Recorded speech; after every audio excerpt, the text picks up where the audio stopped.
Alright guys, Kenny here, Ken Small Engines. This is going to be part one on the series on this wheel horse. It's a 1959 wheel horse RJ. One of my customers who lives by the New York border down here in Greenwich, Connecticut. He's had this for a number of years. I've probably been working on it for about 10 years. And when I first met him, I would just get the thing going for him, tune it up, get it running. But then the engine blew. He ran it low on oil and the engine blew. So we found an engine on eBay. And that's this blue engine here. It's got the covers off of it because I'll show you in a minute. And this blue engine runs good. It actually runs really good. It's dirty, but it runs good and all. And now this year, he wants me to fix a few things on there. And among the things that were broken on it were, as you can see, it doesn't have a shroud on it. The shroud screws, oh, where are you? Are broken off. Where is it? Right there, you can see the screws snapped off into the backing plate. So now the shroud wouldn't hold on and it was a pain to start. And basically, here's the shroud that came off of it. All right, and if you notice, this shroud, I took off the serial tag off the side here. Okay, I took it off because he wanted to keep it for another shroud, and I'll show you that in a second. But anyway, what he has on here, he actually has a Tecumseh recoil, okay, on a Kohler shroud. And it doesn't really fit good, and you could see you had to use 5 or 6 washers in there to space it so that the pawl inside would line up with the cup, okay? You can see it in the cup where the pawl goes. Now this starter actually only has one pawl. You can see right there. There isn't 2 or 3. There's only one. Not the best starter. And like I said, this is a Tecumseh starter. It's not a Kohler starter. So what I did was, I told him, I said, what do you want to do about this? You can see where the bolts had broken out of the shroud. So what he did was he went out and bought a shroud, okay, for K91. All right, it's a nice shroud.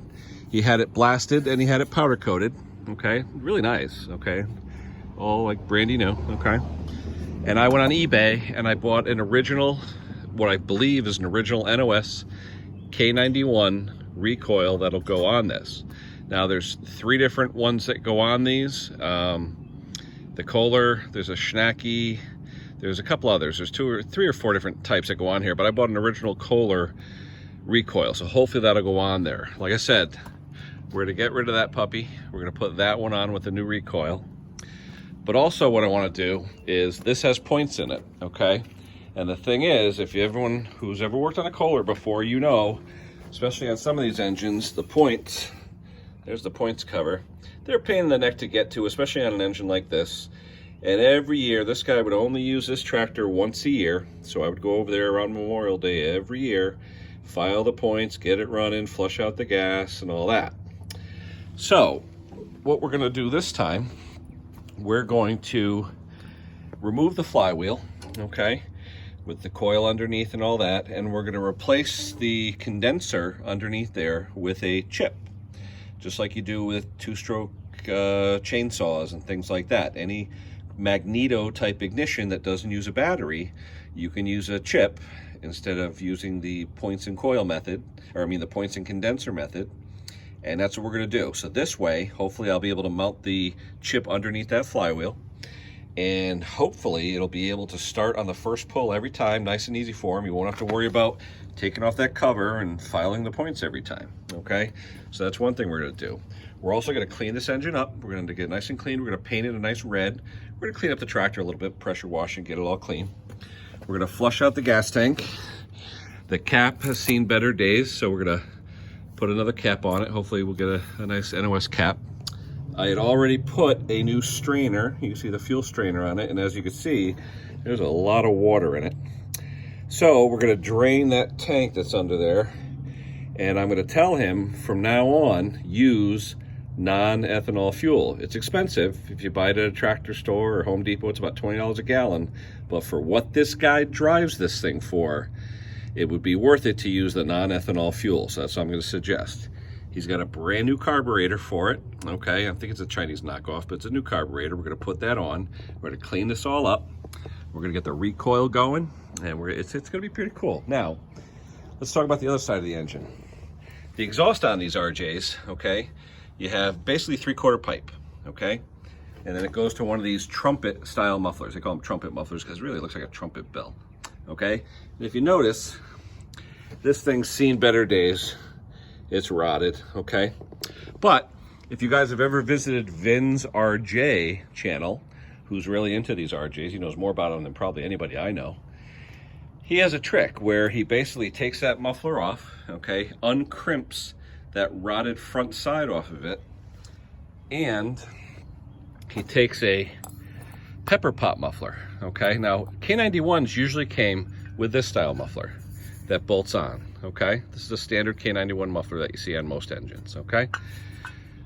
The pepper pot muffler, instead of using bolts that go through with a gasket, the pepper pot muffler is threaded for the pipe.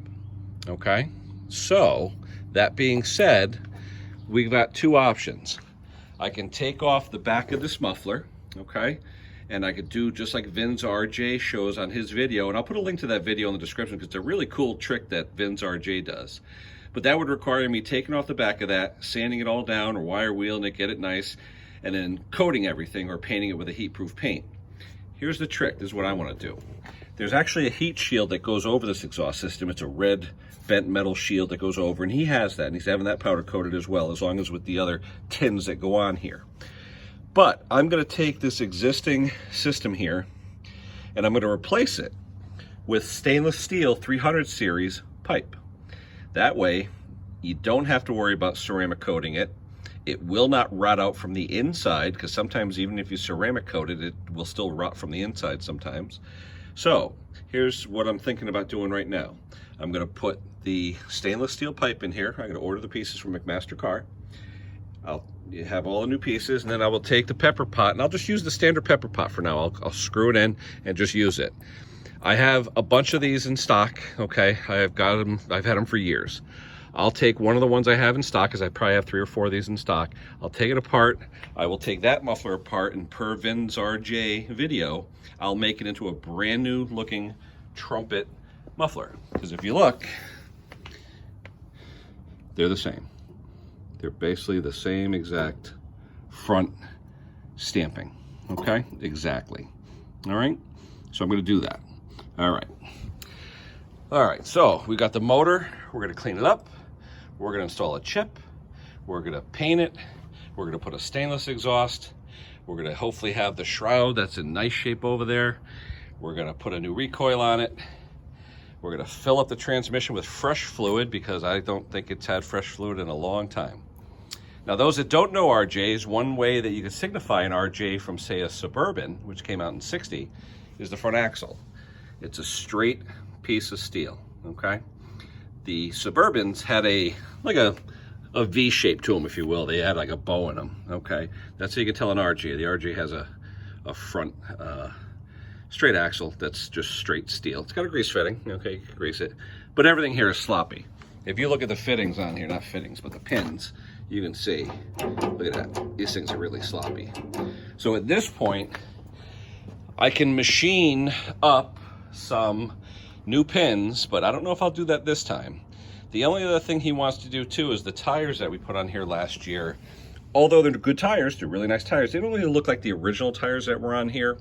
And the owner found some tires on eBay that look like the originals. And I have those, and I'm gonna bring those to my dealer, maybe even today, depending. They're open for another 40 minutes. And I'll have them swap them out. These wheels have tubes, the original wheels, they have tubes in them. And I believe those are the original BF Goodrich Silvertowns on the back. Those are the originals, so that'll stay. He's got the lift handle on it with the little hitch in the back, okay? And he pulls a cart with it. He pulls a small hay cart, little wooden cart. It's pretty cool. So, guys, that's gonna end it for part 1. I just wanted to let you know what I'm gonna do with this. In the next few days, I'll put on another video, part 2. I will take the engine off of this. I will put it on my engine test stand. I actually have an engine test stand, and I will put the chip in it. I will get it running, and once it runs and starts on the first pull every time, once that recoil starter comes, hopefully this week, then I'll start to take it down for some nicey nice, some paint, and we'll get it looking like it's supposed to be. And then hopefully, if I order the McMaster pipe tonight, that usually comes out of Jersey, and I'm in Connecticut, so I should get that in a couple of days. So we'll get that going. All right. I hope Vin from VinsRJ is watching this, because I'd like to get some advice from him as well. He's not too far from me. I believe he's up New Milford way up there, and that's only about maybe 30 miles from me, so it's not too bad. If he's watching, Vin, I could definitely use your help, buddy. Just some advice. I could always use advice on these RJs because he knows the most about them. I was looking for a set of rims so I didn't have to take these off to mount the other tires on, but no one's come through yet. So, all right. And then the throttle, the white knob or the flat knob that goes on that throttle, that's not there. So we'll have to get a new one of those, but we'll get it going for the guy. One thing about this that is different from a standard RJ, this has, it looks like Suburban fenders on it. The RJs did not have fenders that I know of. I mean, Vin, you can correct me.